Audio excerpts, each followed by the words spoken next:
Après la correction d'hier, le CAC 40 est reparti à la hausse aujourd'hui avec un rebond qui s'est même accéléré en fin de séance pour un indice qui clôture à plus 0,74% vers les 6211 points tirés par de bons résultats trimestriels. On va y revenir. À noter sur la séance 3,5 milliards d'euros échangés, c'est pas mal. Ça progresse aussi à Wall Street au cours d'une séance là aussi rythmée par les publications d'entreprises à l'image de Halliburton, Verizon ou encore Whirlpool à 17h45. Le Dow Jones grimpe de 0,5% vers les 33 986 points alors que le Nasdaq est à plus 0,6% vers les 13 868 points. La nouvelle saison de Netflix n'a pas plu, le champion de la vidéo en ligne c'est près de 7,5% après avoir annoncé un peu moins de 4 millions de nouveaux clients de janvier à mars, soit 2 fois moins que prévu dans ses objectifs. Allez, on regarde du côté des valeurs françaises en hausse et on retrouve Carrefour, ça positif pour le distributeur qui évolue en tête du SBF 120 après avoir publié un chiffre d'affaires de 18,5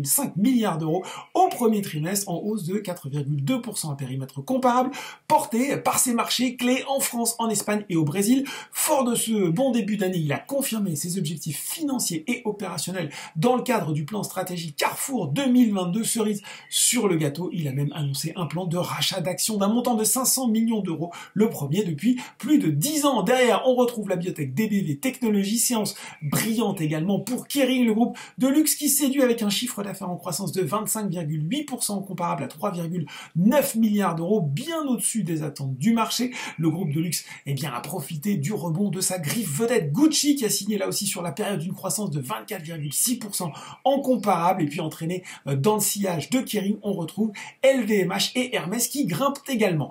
Côté baisse, c'est Valneva qui signe le repli le plus marqué du SBF 120.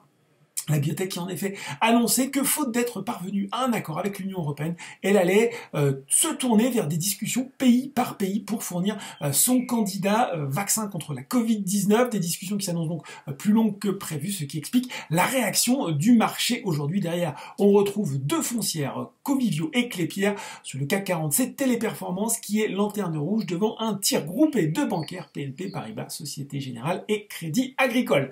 Voilà, c'est tout pour ce soir. En attendant, n'oubliez pas tout le reste de l'actu éco et finance est sur Boursorama.